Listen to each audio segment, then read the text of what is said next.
Anyway, and Perry's down there going like this, which means my pants are up, which is okay. That's just all. That's the signal we've agreed to give each other. Anyway, it's just good to be here, and I greet you in the name of Jesus. And I have a message that I was thinking about this message, and years ago, I was asked to speak out at a camp, and I gave this wonderful message. At least I thought it was. And some lady came to me afterwards and says, "Man, that was a good message, but I don't know if anybody needs it here." And I thought, okay, kind of put me in my place. Anyway, I just got back from Oregon. We just got back from Oregon. And you're right. It's just like heaven out there, at least Western Oregon. Eastern Oregon's kind of like hell. But anyway, both of them were hot this time. I'm not sure what the deal was. But the only difference I thought between heaven and Oregon is that in heaven, it's few there be that find it. Everybody finds it in Oregon. I mean, it's just so many people out there since I was a kid. It's not even pleasant. Still beautiful. The landscape is still beautiful, but man, I think it took me as long to go from Salem to Lincoln City as it did from going from Lincoln City to where we were supposed to be going. The traffic was just tremendous, bumper to bumper all the way. And coming out, it was just the same way.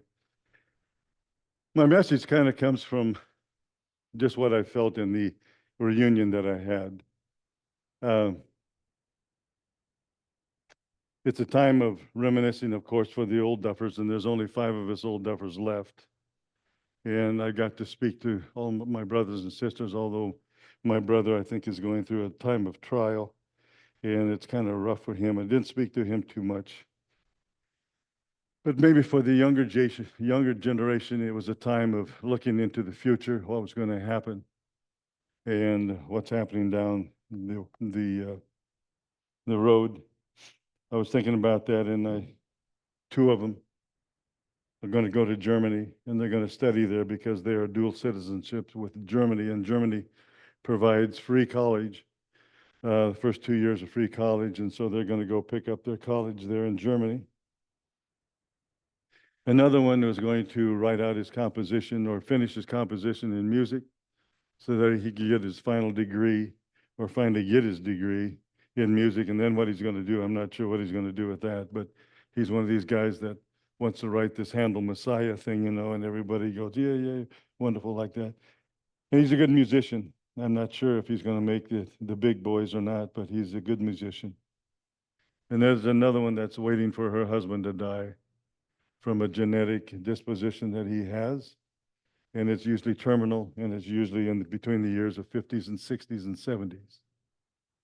And I say all that just to say that my family, and I'm going to suppose if you go to your reunions, full of broken people, people that are searching for answers to questions they don't know what they're asking, but they continue to ask them. People empty and void of joy, looking for something that brings them hope. And I saw it there. One little girl who's now in our family thinks she's a Muslim. And so she's wearing the garb and probably knows nothing about what it means to be a Muslim, but she thinks she's a Muslim. So for this week, and hopefully for a month, she'll be a Muslim, and then maybe she'll get her senses into her head. But it's something that I think our people like, and I want to go back, I want to read this. My whole message really doesn't have a basic passage to read, but I thought about it as I looked at my people, and I got to speak to them last week. And I thought, Lord, what do you bring? And I'm basically going to bring the same thing today. We're in a time now of life where Isaiah said it in 5:2. He said, "You're going to find it a time when the evil is spoken of as good, and the good is now evil." And we are now in that place. I think my own personal opinion is that we are in the days of Noah. I used to tell my kids at school, we're not wicked enough. but I think we're really, really, really, really close.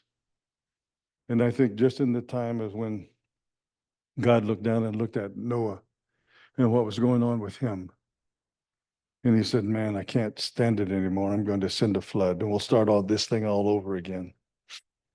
I think he's now looking down and saying, man, I don't know if I can stand this stuff, but I'm just going to bring my people home.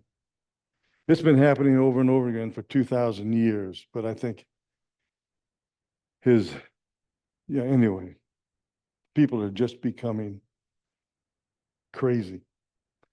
And it's kind of like what Brother Old Solomon wrote in Ecclesiastes, and I want to read this.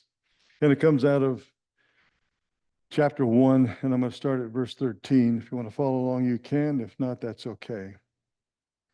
But this guy he said, and I think one of his big deals is probably found back in verse 3. It says, what profit has a man from all his labor in which he toils under the sun? One generation passes away and another generation comes, but the earth abides forever. That was back there in 3 and 4. But this is what he then says in 13. And I set my heart to seek and search out by wisdom concerning all that is done under the heaven. This burdensome task God has given to the sons of man by which they may be exercised.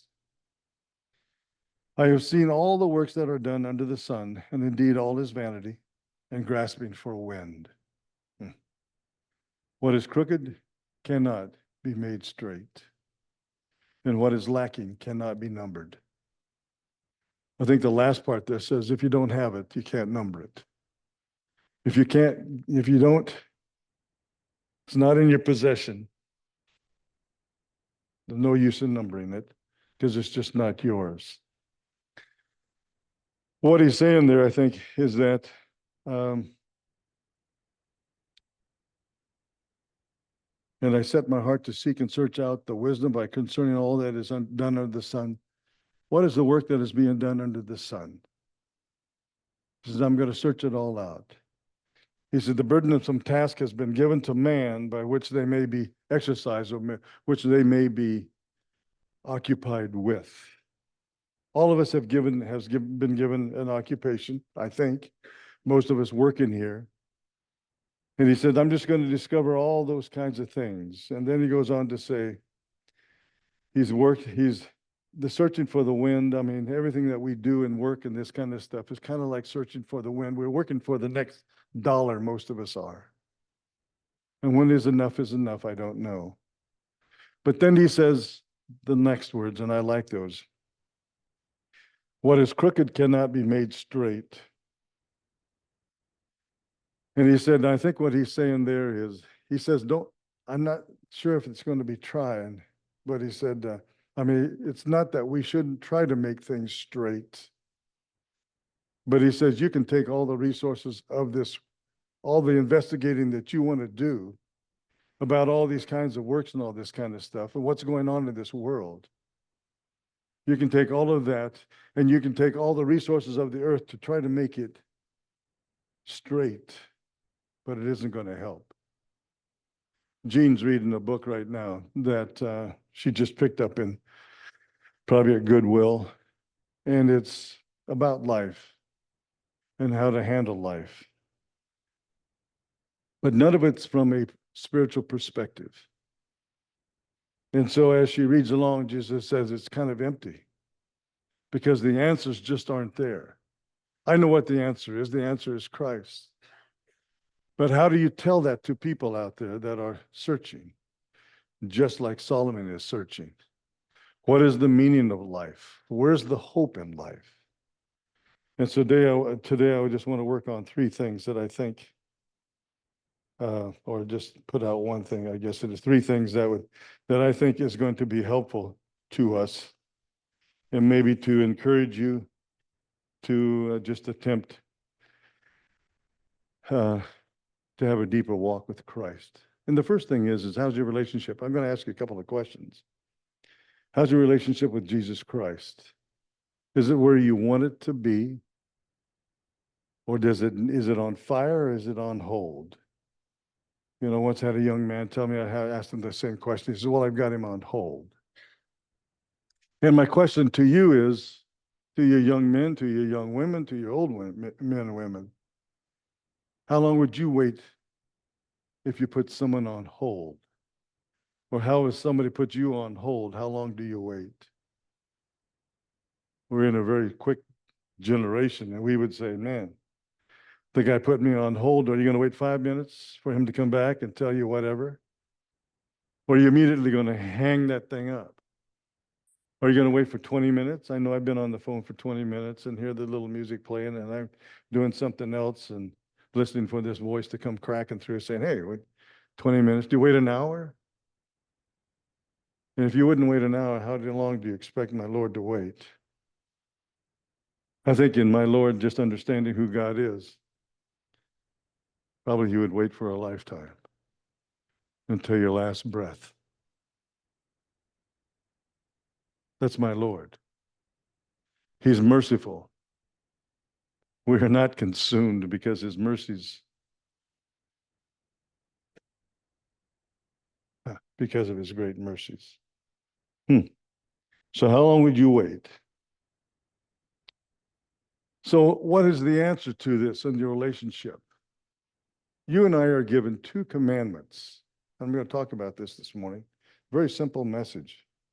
But the first one is, it says, you and I, Jesus was asked the question, man, what are the greatest commandments? He said, well, the greatest commandment is to love your Lord your God with all your heart, soul, and mind. And I'd like to add strength, because there's strength in there in another verse. But he said, that's your first and greatest commandment. And my question is how are you doing in that situation? How's your love for God going? And then you have to ask, well, why should I love him? And then in 1 John, it says, we love him because he first loved us. Pretty simple. And you say, well, how did he love us?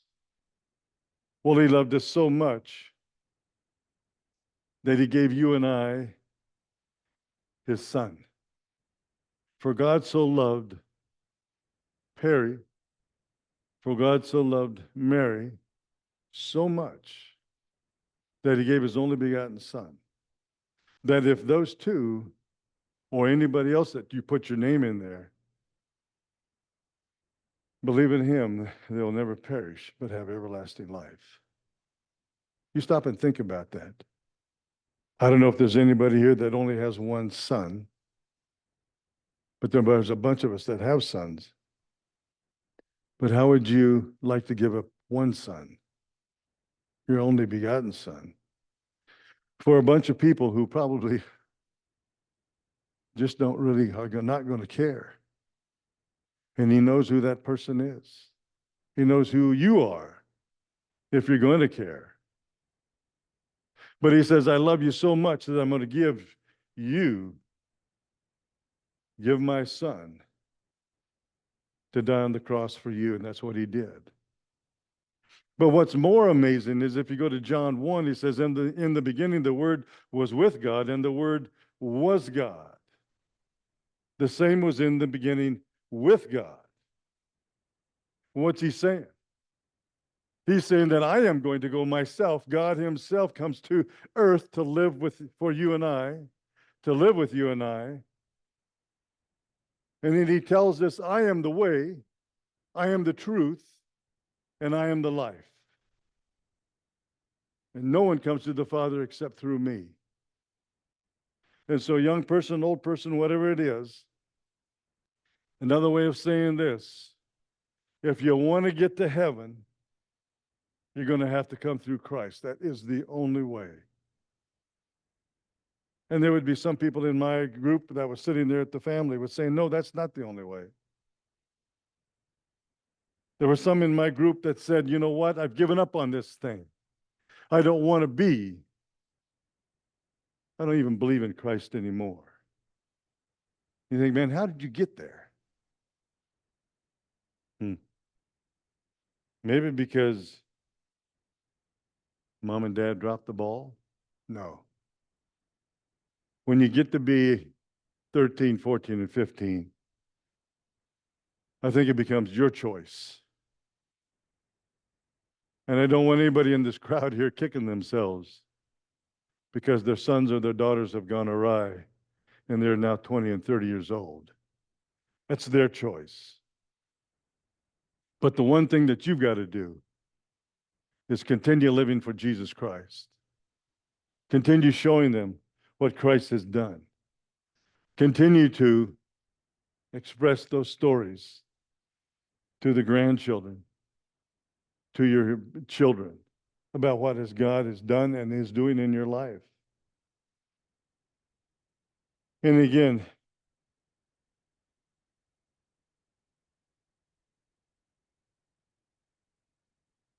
He is the way, He's the truth, and He's the life. And He did it, and He came, God came Himself to hang on that cross for you and I. He took your sins and my sins and put them on that cross. A sinless man, but He did it for you and I. I don't know how many times I've heard in the last week, well, my church never preached that. Had never told me how to be saved. Well, this morning, young person and young man, old person and young, old person and old, whatever, yeah, man and old woman. It's only through Christ.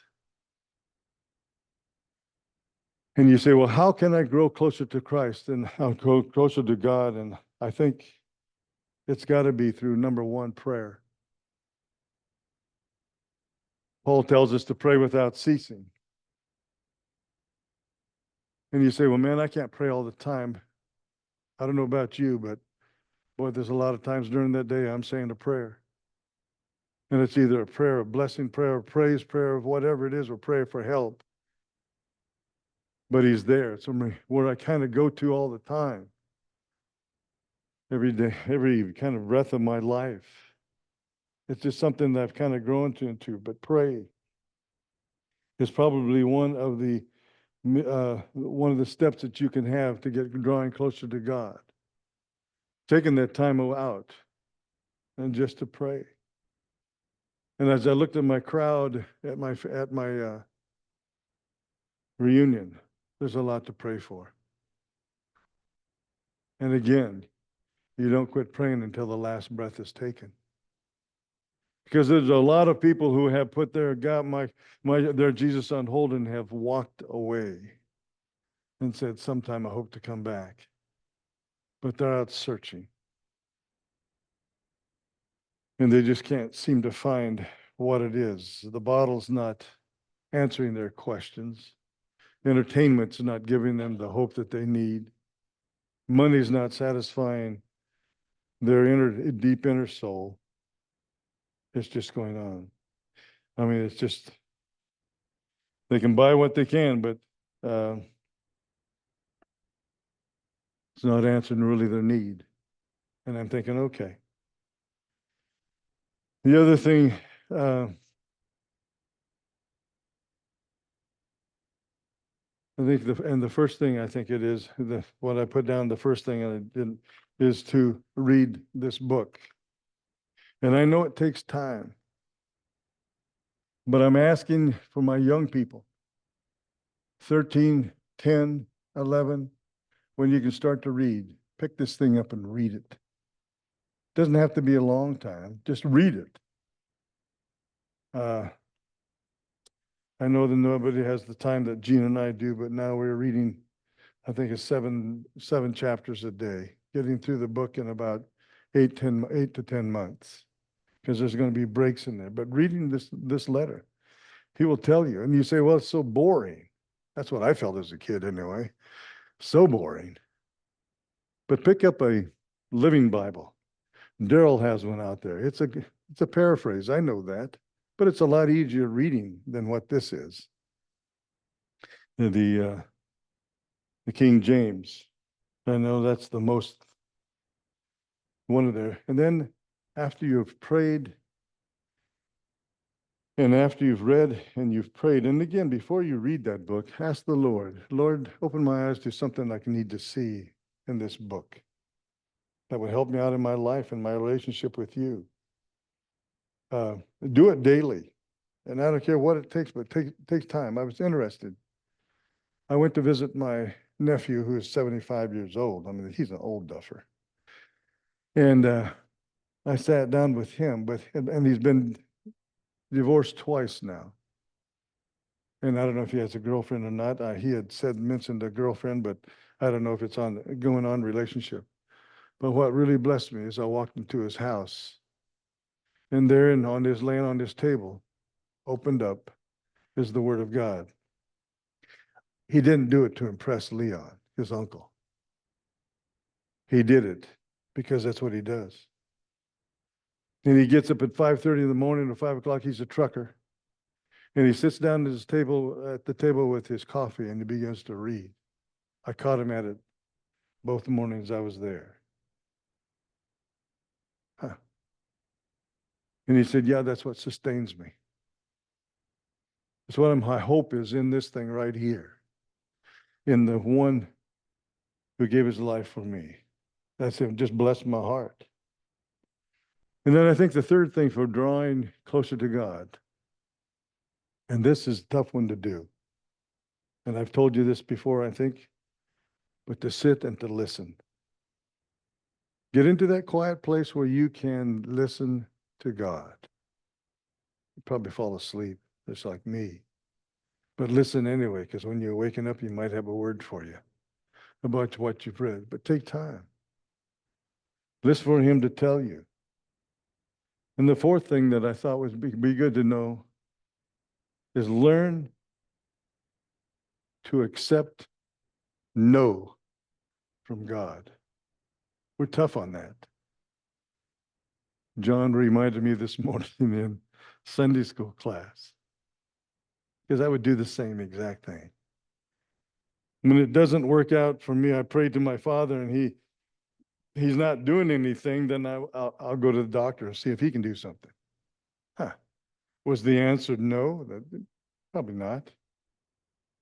But I think every time you get a no, you think about it.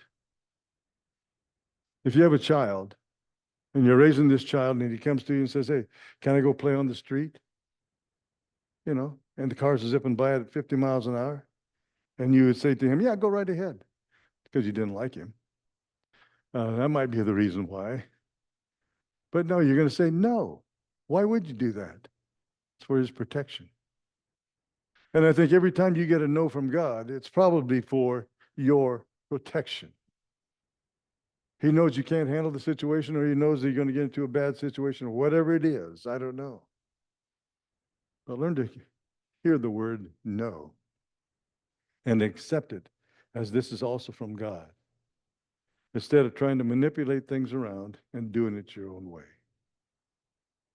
But my first whole point is, people now today in this world, it's falling apart, and it's falling apart quickly.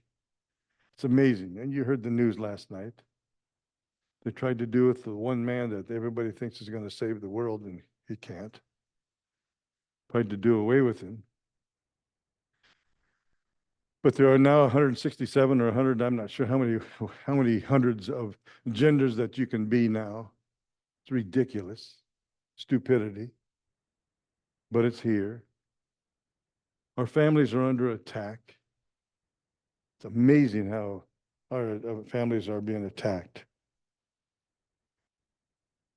And the only thing that's going to save it is your word. See, the second thing I think that I would want to tell you is that the second, probably the most important thing, he says, love your neighbor as yourself. Second commandment. The two commandments we have. How you doing with them? Loving your neighbor as yourself. And I'm not talking about the guy that's across the fence. I'm talking about those that are behind closed doors, that live with you. How you doing with that? And it was an eye-opener at my reunion. My family's full of junk. Embarrassing stuff. But you know what? A lot of you guys came from Amish families too. And it's just as embarrassing. Take care of your families. Loving your neighbor as yourself. Do unto others as you'd want them to do unto you. It's amazing. And how are you doing? Are you encouragers with the kids? This book that Gene's reading, you've got 5 years. 5 years for that child to attach to one of you two that made you. That makes them feel secure. That makes them feel important. That makes them feel wanted. You've got 2 years, you got 5 years. And there's a whole lot of people out there that don't have that 5 years. I've got them in my family. It's amazing. But that separation from mom and dad is crushing. Something that you and I just don't understand. But that's what it is. Taking care. And so most of us, at least the dads anyway, and families too, moms and dads are out working. Somebody else is raising your child. Not talking against that, but I want you to think about it. My question is why? Why are we out there working, both of us, so that we can do what? When the kids are at home and they need someone to protect them. Think about it. Just think about it. Because things aren't getting any comes. I just wrote down a few things that I think you should do to another. Mom and dad, if you're arguing with each other, quit. Kids are watching. Neighbors are looking on. People can hear. God can see. That's not showing love to one another.